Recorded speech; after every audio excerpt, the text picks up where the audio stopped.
Hey traders, welcome back to the weekly Forex Forecast. Last week was a fairly slow week because of the July 4th holiday in the US, and then on Friday we had non-farm payrolls data coming out. And it was the non-farm payrolls data and the unemployment data coming out on Friday which caused the sell-off in the dollar. Why was that? Well, even though we had a beat in the payrolls data, the market started to trade off of the jump in the unemployment rate. And what this is showing is that the US slowdown is continuing and actually deepening, and as a result we saw yields fall, and we also started to see the dollar selling off and breaking out of this channel. So going into next week, I do think we're going to see that continue into next week. We're probably going to see yields coming down again off of the back of that weak unemployment data, and as a result, I do think dollar short setups are probably going to be something we can look at heading into next week, and we're going to look at a couple of those in today's video.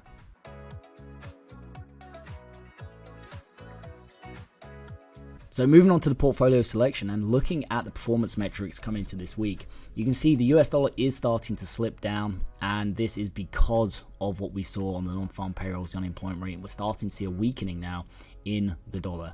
And coming into this week, you can see the Australian dollar still sits at the #1 spot. This is going to be the #1 long theme that I'm going to be interested in next week, and we're going to look at in today's video. Alongside that, I do also like pound longs, and we can also look at euro longs, because if we're going to get a continuation of a sell-off in the dollar, because yields are coming down, because the unemployment rate is jumping to the point where you would expect or anticipate actually the US to be looking at a recessionary environment, especially as the unemployment rate continues to unwind, this causes yields to fall, the dollar falls, and the euro is 57% of the dollar index, so it is a beneficiary of that sell-off, or of any sell-off in the dollar. So going into next week, I do like Aussie, pound, and also euro longs because of what we've discussed in the US dollar, primarily versus the Swiss franc to the downside, the New Zealand dollar to the downside, and the CAD to the downside. Again, the Japanese yen is the #1 short, but we just have that risk of intervention at current levels, and I still, as a short-term trader, do not want to be on the wrong side of that. So for now, I am still leaving the Japanese yen shorts, but alongside the US dollar short theme that we're kind of discussing and looking at off the back of that unemployment rate jumping and yields continuing to fall into next week, I do like the Swiss franc as well. So we're going to be looking, coming up in today's video, at Aussie franc to the upside. I like Aussie New Zealand to the upside, Aussie CAD to the upside. We're also going to look at pound franc to the upside. We'll look at pound New Zealand to the upside, pound CAD to the upside. And we'll also look at euro franc to the upside, euro New Zealand to the upside, and euro CAD to the upside. And at the end of the video, I'll put a couple of the dollar pairs in as well, because we do have US CPI data coming up on Wednesday, and that does have the ability to reverse the dollar, to move the dollar, to bring volatility in. So we will look at a couple of dollar pairs as well to finish up the video, but heading into next week, I question whether the dollar pairs themselves are the best markets to trade. I think there are better markets to trade, especially Aussie and pound to the upside and Swiss franc shorts. I do think those three themes are going to be some of the best ones to look at next week.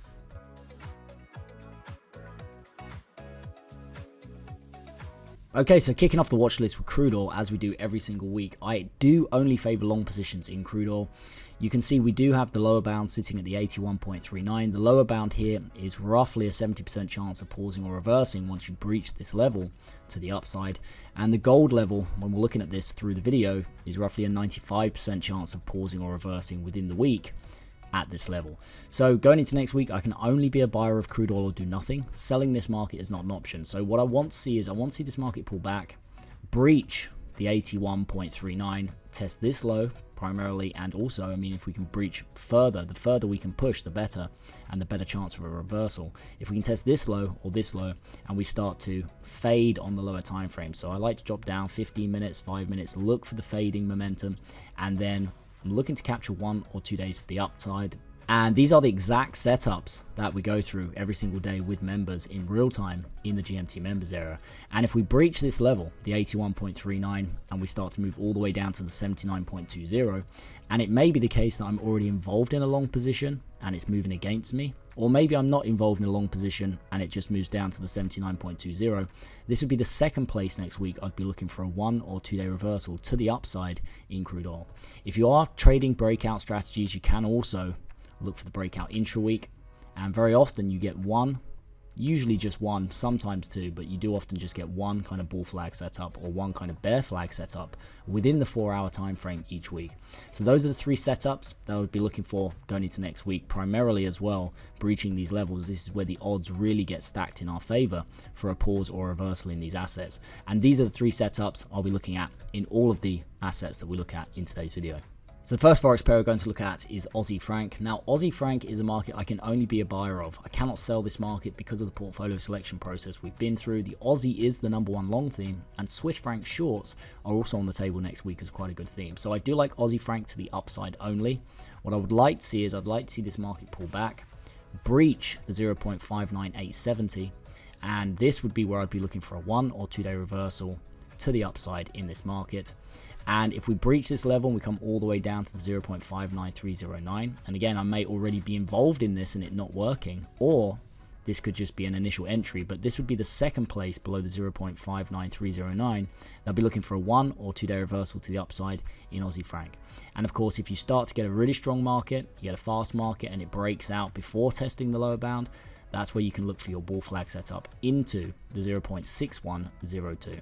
And of course, once you breach this level to the upside, you only have a 30% chance roughly of continuing in any significant way. So it's a great profit taking opportunity if you are involved intra-week above the 0.6102 in this market. Next is Aussie New Zealand. Now, Aussie New Zealand is also a market I can either be a buyer of or do nothing. I cannot sell this. However, coming up next week with the New Zealand pairs, it's important to note that we have a New Zealand interest rate decision coming up. And so I'm only going to be looking for setups in the New Zealand pairs when we go through them in this video after the interest rate decision itself takes place. So what I'll be looking for is I'll be waiting for the interest rate decision to take place. If we get a bearish catalyst from the interest rate decision, in other words, if the New Zealand dollar really starts to sell off because we have a bearish catalyst, then what I'll be looking for is that breakout intra-week with the momentum rally. Very often you get a pullback and then you get a follow through into the upper bound at the 1.1052. If the outcome is neutral, then what I would be looking for is essentially just the same setup as if there wasn't an interest rate decision. So I'd be looking for Aussie New Zealand to drift lower, test the lower bound at the 1.09139, and there's a nice low over here and a prior high here, so it's a nice area, this kind of box area below this level, where you can see multiple key area of resistance maybe being tested or key area of support. This would be a great place, great area to start to look for a 1 or 2 day reversal to the upside in Aussie New Zealand. And of course, if we have the opposite and we have a strong New Zealand dollar, in other words, we have a hawkish catalyst, then we can see this blasting down into its second lower bound and perhaps testing this low. This would be a good low to choose if we can come through here. Very often, you come through these levels, start to test the low. This is a confluence. Now you've got the support and you've got this level here. Both of these can turn this market. So I'd be looking for a 1 or 2 day reversal to the upside from this lower bound here in the event we get a stronger New Zealand out of the interest rate decision. So there's 3 scenarios there: a bearish outcome for the New Zealand dollar, a neutral outcome, and a bullish outcome or a hawkish outcome. There's 3 scenarios. We can look to play those reactively after the interest rate decision next week. And the third Aussie pair I like heading into next week is Aussie CAD. We've had this very, very kind of long consolidation here, and we're starting to see momentum coming back into this. We're starting to break above the primary high over here, which kind of tested a number of times and failed, but now we're really starting to trade above it. So going into next week, I can either be a buyer of this market or do nothing. Selling this asset is not an option for me next week. I would like to see the market pull back, test the lower bound at the 0.91342. This would be a great place to look for a 1 or 2 day reversal next week. And bear in mind, we only have 4 or 5 trading days. If we've got a holiday, 4 trading days like last week, but generally speaking 5 trading days in a week, and we're looking to capture in the members area 1 or 2 of these days every single week. And the second place, I'd be looking for a long opportunity if we breach the 0.9134, and again, I could either be involved in this and just trying to risk manage it, a losing position, or if I'm not already involved and this is initial entry below the 0.90626, this is a second very, very good place next week to look for a 1 or 2 day reversal to the upside. And of course, if you get the bull flag breakout before you test the lower bound and you start seeing momentum coming in, you can look for that pullback and follow through into the 0.92774. Moving on to the pound pairs, starting with pound franc, and this is a market now heading into next week I can only be a buyer of. So any pullback in this market is viewed as an opportunity to look for a breach of the 1.13827. I would be looking, there's a nice kind of stair step here above this prior high. We break, pull back, maybe retest. This would be a great place for that 1 or 2 day reversal to the upside in pound franc next week. If we breach this, whether I'm involved or as an initial entry, this would be the second place I'd be looking for a 1 or 2 day reversal to the upside in pound franc below the 1.1286. And of course, if you start to break out intra-week, you just pull back. Maybe you don't make it down to the lower bound and you start to get that bull flag breakout. You can look for that intra-week rally into the 1.1575. And those bull flag setups, I mean, very often people like to trade those with Fibonacci's and this kind of thing. But usually, as I said, you only get one in the 4-hour time frame each week. Next is pound New Zealand. Now again, I can only be a buyer of this market next week. I cannot sell it. So I'll be looking for the market to pull back. Ideally breach the 2.0676. We start to trade below this level, I'm going to be looking for that 1 or 2 day reversal that we often get in these markets. If we break down through this level, and again I might already be long and trying to risk manage it, or I might not be involved and I get that initial position at the 2.04960, this would be the second place next week. If you start to breach this level, that would be looking for a 1 or 2 day reversal to the upside in pound New Zealand. And of course, if you get that bull flag breakout intra-week with momentum, and this would be off of the back of a bearish outcome for the New Zealand dollar on the interest rate decision, because remember, we're trading all of these New Zealand pairs after the interest rate decision on Wednesday. So if you get that kind of weak response from the New Zealand dollar, for whatever reason it causes the New Zealand dollar to sell off and the market rallies to the upside, you can look for that pullback and that follow through trade into the 2.10359. Next is pound CAD. Again, I can either be a buyer or do nothing. Selling this market is not an option for me next week. So I'd like to see this market pull back, breach the 1.7359, test these lows, that would be great. And I would be looking in this area for a 1 or 2 day reversal to the upside. If we break down, we come all the way down to the 1.7235, this would be the second place I'd look for a 1 or 2 day reversal, and I could be risk managing a first position, or it could be an initial position. But the third thing I'd be looking at as well is if we start to pull back and we fail to come all the way back down to the lower bound, and you start to break out intra-week, especially as we already have this drive high, I see this momentum above prior highs, there's a good chance that we get the pullback, and instead you just get that bull flag breakout into the 1.76079 and also the prior high over here. Moving on to the euro pairs, starting with euro franc, I can be a buyer of this market or do nothing. Selling this market is not an option for me next week. And you can see there's a gap close down here. I would not be surprised to see this come down, close the gap, and this would set up a nice potential buying opportunity next week. So I would be looking for this market to pull back, close the gap, and also breach the 0.96451. And this is going to be a great place to look for a 1 or 2 day reversal to the upside next week. If we come all the way down to the 0.95816, whether I'm involved with a trade here or not, this would be the second place I'd be looking for a 1 or 2 day reversal to the upside in this asset. And of course, if you pull back and we fail to close the gap, although I do think we're probably going to get a gap close in this market next week, but if we fail to, for whatever reason, reactively, you can look for that bull flag breakout and rally into the 0.9772. And of course, this would be a great profit taking opportunity for any longs intra-week in this asset next week. Next is Euro New Zealand. Now, again, we have that New Zealand interest rate decision on Wednesday, so I'm looking to trade this after the interest rate decision and reactively. So if we get that weakness from the New Zealand dollar, you can look for that intra-week breakout trade. So we failed to come down. You see this very often. You get that momentum drive on the interest rate decision, and then it kind of flags, pulls back, and rallies into this kind of follow through into the upper bound at the 1.77785. The second thing would be a neutral outcome. I would just be looking for a standard setup where we breach the 1.74995, and this would be a great place, especially if we start to test these lows, to look for a 1 or 2 day bounce to the upside next week in Euro New Zealand. And of course, if we get a very strong New Zealand dollar and we breach all the way down to the 1.7360, this would be the second place, again, whether I'm involved already or not, the second place I'd be looking for a 1 or 2 day reversal to the upside in this market next week. Next is EurCad. Now, EurCad is a market I can be a buyer of next week or do nothing. Selling this is not an option. And I know it looks like some of these ranges are very, very wide, but it's really just a perception on the chart. Sometimes when it's zoomed in, it looks very wide. But all of these levels are for the week and they reset for the following week. So coming into next week, I do want to see this market pull back, ideally breaching the 1.46678. There's a minor gap close down here as well, which I think we could very easily see next week. This would be a great place to look for a 1 or 2 day reversal to the upside next week. And if we break through here, we come all the way down to the 1.45487, this would be the second place next week I'd be looking for a long opportunity for a 1 or 2 day bounce in EurCad. And again, as always, if you start to break out intra-week and you get that kind of bull flag breakout, pull back, you can look for that follow through into the 1.49062 and probably in this case onto the prior highs as well. Next is euro dollar. Now I cover this market every single week, and going into this week is kind of a neutral asset in the sense that the euro and the dollar are both fairly evenly matched in the performance metrics. However, we did discuss the fact that the market last week traded off of the miss on the unemployment data. So not the payrolls beat, but the jump in the unemployment rate. This is what the market traded off. This is why we saw yields fall, and as a result we saw the dollar fall and we saw the euro benefit from that. Now coming into this week, as a result, on balance I would prefer to look for long positions.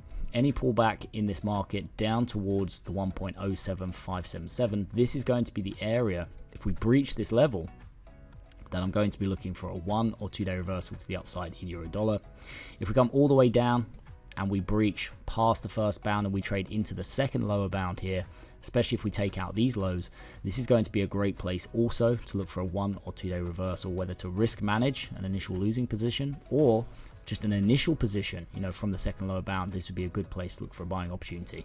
And finally, of course, if you break out intra-week, you can look for that bull flag setup into the prior high and the upper bound at the 1.0919. And the final dollar pair here before moving on to gold and silver, where if we do get continuation of yields falling, the dollar selling off, to be able to take advantage of a kind of follow through into this week from that data on Friday, Aussie dollar to the upside would be my go-to market to take advantage of any weakness in the dollar next week.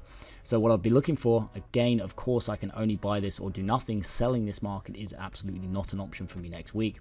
So if we start to pull back and we breach the 0.66725, this is going to be a place I'm going to be looking for a 1 or 2 day reversal to the upside in Aussie dollar. If we break through here and come all the way down to the 0.65970, this would be the second place, especially if we can test these lows here. This would be the second place I'd be looking for a 1 or 2 day reversal to the upside in Aussie dollar. And of course, out of all of the dollar pairs, this probably has one of the best chances of just running intra-week. You get that bull flag breakout and then a follow through into the 0.68235.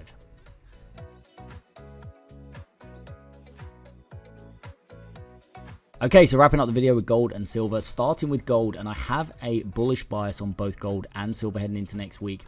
And if we are going to get continued weakness in the dollar because of the jump in the unemployment rate and yields continuing to fall next week, this is going to be a tailwind. It's going to be supportive of both gold and silver. So coming into next week, I can either be a buyer of this market or do nothing. Selling this is not an option for me, and I'd like to see this pull back and test this kind of inverse head and shoulders. You can see breakout over here, kind of breakout with momentum, come back, stair step, test this. This would be a great place to look for a 1 or 2 day reversal to the upside in gold. If we breach this and we come all the way down to the 2288.01 and we test this low, this would be the second place, whether I'm already involved in a long or not, that I'd be looking for a 1 or 2 day reversal from this level in gold. And of course, if you start to run, because we get a really weak dollar, you start to run intra-week and you get that bull flag set up, you can look for the rally into the upper bound at the 2443.42 and probably this prior high over here as well. And last but not least, silver. Now I really like the way that the upper bound sits right at the prior high here, this kind of run up consolidation. And this would be a great profit taking opportunity next week. If we do come up to this area, I can either be long or do nothing. Selling this is not an option. So if we pull back and we breach the 29.97, it's the first place I'd be looking for a 1 or 2 day reversal to the upside in silver next week. If we breach this, and whether I'm already involved in a long position and risk managing it, or it's an initial position, say we come down, test this low, and we breach the 28.73, this is the second place where I would be looking for a 1 or 2 day reversal to the upside in silver. And of course, if you get the market running intra-week and you get that kind of bull flag breakout and you like those patterns, you can look for that continuation pattern into the 32.46 and the prior high in silver. So that is it from me for today, guys. As always, I hope you enjoyed today's video, and if you did, why not consider joining us in the GMT training room each day, where I look at the best markets as well as sharing real-time setups that I'm personally looking at trading with members as part of our GMT training program. Don't forget, you can also get a 2-week free trial to the cutting-edge hedge-trading app used in today's video by heading over to www.hedge-.com.